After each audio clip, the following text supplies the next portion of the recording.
Pemirsa, terkait dengan penyebaran varian baru virus COVID-19 Omicron membuat pemerintah waspada. Otoritas penerbangan Otoritas Penerbangan Bandara Soekarno-Hatta dan akses pintu masuk menuju Republik Indonesia kembali diperketat. Dan mulai hari Senin ini Bandara Soekarno-Hatta Tangerang, Banten memperketat pengawasan terhadap WNA yang masuk melalui Bandara Internasional Bandara Suta. Seluruh WNA yang pernah tinggal atau singgah selama 14 hari di 11 negara yang ditemukan varian baru Omicron ditolak masuk wilayah Indonesia. Dan saat ini setiap pelaku perjalanan baik WNA maupun WNI wajib swab PCR sesaat setelah tiba di Bandara Suta. Dalam beberapa hari terakhir, jumlah kasus naik tajam di hampir semua provinsi Afrika Selatan dan kini ditemukan di sejumlah negara termasuk Hong Kong untuk varian baru tersebut. Dan langsung kita bergabung dengan Profesor Chandra Yoga Aditama, Guru Besar FKUI. Selamat siang, Prof. Salam sehat selalu. Salam sehat, Tommy. Baik, Prof, ini langsung saja untuk mengantisipasi masuknya Omicron di Indonesia. Apa saja yang perlu dipersiapkan? Kalau mengantisipasi, maka nomor satu tentu saja pemerintah sudah melakukan pembatasan, gitu ya. Saya kira itu hal yang baik, begitu juga soal karantina. Cuman saya ada 3 poin soal batasan dan aturan yang ada. Nomor satu, kan aturan itu baru berlaku hari ini. Sementara orang sudah datang kemarin dulu dan 3 hari yang lalu, begitu ya. Nah, kalau mereka sudah karantina selesai hari kemarin, maka karantina itu harus disesuaikan dengan aturan yang baru 14 hari ke depan. Gitu. Itu satu. Yang kedua, ini kan virus ini ditemukan, varian ini ditemukan pertama kali pada 9 November. Sekarang sudah tanggal 20 sekian November. Aturan baru ada tanggal 28. Jadi bisa saja orang sudah datang ke Indonesia tanggal 10, tanggal 15 begitu, di mana belum ada rame-rame tentang varian Omicron ini. Jadi sebaiknya selain yang datang sekarang, dicek juga 2 minggu ke belakang, ada nggak, dan pasti ada daftarnya siapa yang datang dari sekian belas negara yang sekarang dipantau itu. Dan paling tidak beberapa negara Afrika Selatan, di Afrika bagian selatan. Nah, kemudian dipantau mereka yang datang beberapa waktu yang lalu itu, katakanlah 2 minggu yang lalu, dicek ada nggak yang apa semua baik-baik saja, tapi kalau ada keluhan, segera dilakukan pemeriksaan untuk kemudian kalau perlu whole genome sequencing dan sebagainya. Itu poin kedua. Ya, poin yang ketiga yang perlu diantisipasi adalah perlu memperkuat surveillance berbasis laboratorium untuk mendeteksi kalau adanya klaster, karena biasanya kan ada outbreak seperti ini berdasarkan klaster. Jadi klaster itu kalau harus dideteksi segera, dan untuk itu perlu dilakukan pemeriksaan whole genome sequencing ditingkatkan. Itu bagi kebijakan. Bagi kita anggota masyarakat, ini mengingatkan kita semua bahwa jelas protokol kesehatan masih terus harus kita jaga dengan ketat ya, 3M, 5M, apalagi mau menjelang libur Natal dan Tahun Baru ini. Kemudian kalau memang ada keluhan, maka segera memeriksakan diri untuk tes PCR. Juga kalau ada kontak dengan seseorang yang sakit, apalagi kalau orang itu datang dari negara yang sekarang terjangkit, harus segera memeriksakan diri, itu yang kedua. Dan untuk kita, kalau ada yang belum divaksin, kan kalau menurut data sekitar 55% orang Indonesia belum mendapatkan vaksin yang memadai, dan sekitar 66% lansia belum mendapatkan vaksin yang memadai, maka kalau sudah ada kesempatan, segeralah untuk divaksin. Jadi itu 3 hal yang baik dilakukan pemerintah, dan 3 hal juga yang baik dilakukan oleh kita, anggota masyarakat.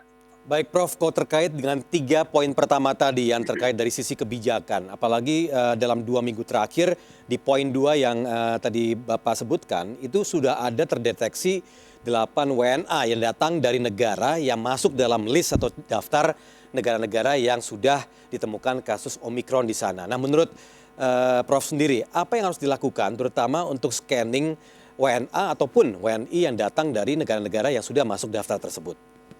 Sebenarnya kejadian seperti ini sudah pernah terjadi pada waktu varian Alpha. Varian Alpha mula-mula pada akhir tahun lalu. Waktu itu kalau saya tidak salah pertengahan Desember atau pertengahan November, Singapura menghentikan juga penerbangan dari negara Eropa karena varian Alpha itu dari Eropa, dan kemudian mereka mundur sebulan ke belakang. Jadi bukan hanya tanggal itu, tapi sebulan ke belakang dia cek.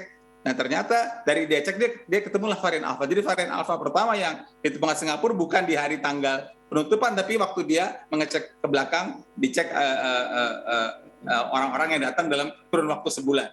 Kita beruntung varian Alpha tidak punya dampak terlalu besar, tapi kemudian kita tahu varian Delta yang punya dampak lebih besar. Dan untuk itu, dengan analogi yang sama, saya sih menganjurkan selain upaya bagus, sudah dikeluarkan surat edaran dari Dirjen Imigrasi, penutupan sudah dilakukan, pengetatan sudah dilakukan mulai sekarang, tapi kan pasti kantor kesehatan pelabuhan punya data.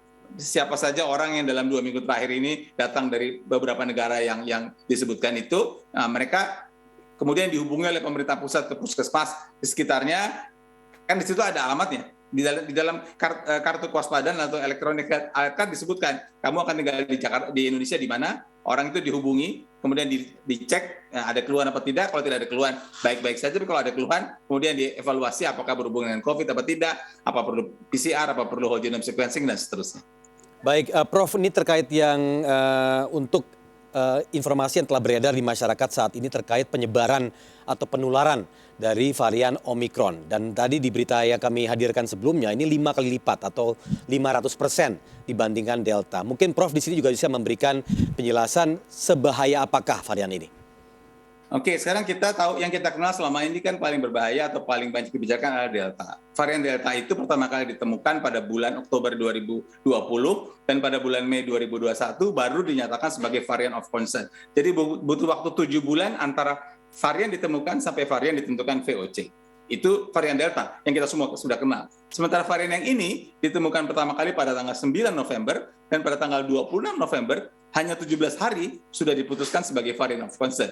Ini menunjukkan bahwa memang tingkat kewaspadaan pada varian Omikron ini memang tinggi sekali karena hanya dalam waktu 17 hari sudah diputuskan sebagai varian of concern. Kenapa tingkat kewaspadaannya tinggi? Karena kita tahu di media sudah banyak bahwa pada varian yang baru ini, pada varian Omikron ini banyak sekali perubahan mutasi pada jarum-jarum yang ada di seperti antena yang ada di luarnya virus corona itu. Diperkirakan ada lebih dari 30 perubahan atau mutasi dari antena-antena itu. Nah, kita tahu antena inilah yang kemudian berperan pada virus masuk ke dalam tubuh, penularan terjadi, efektivitas vaksin, dan juga efektivitas tes. Karena yang jumlahnya lebih dari 30, ini belum pernah sebanyak ini sebelumnya, dan sebagian dari mutasi itu novel, baru, karena itulah maka orang meningkatkan kewaspadaannya sampai tingkat kewaspadaan yang tertinggi.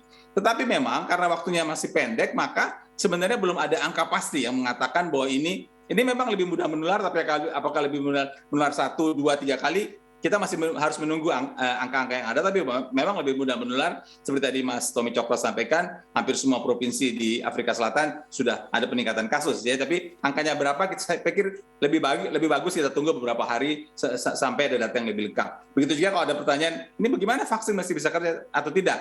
Saat ini beberapa produsen vaksin sudah pergi ke lapangan atau bukan ke lapangan saja, tapi untuk menilai seberapa besar efikasi vaksin dia atau seberapa besar dampak varian ini terhadap efikasi vaksin. Kita tunggu hasilnya dalam beberapa hari ini, tapi pernyataan VOC 2 hari yang lalu itu memberikan semacam warning kepada kita semua, kewaspadaan harus kita tingkatkan saat ini. Ada kemungkinan ini kita masih tunggu hasil-hasil penelitian dalam beberapa hari atau beberapa minggu mendatang ini. Baik, Prof, terima kasih telah bergabung bersama kami di seputar iNews RCTI. Sekali lagi, salam sehat selalu.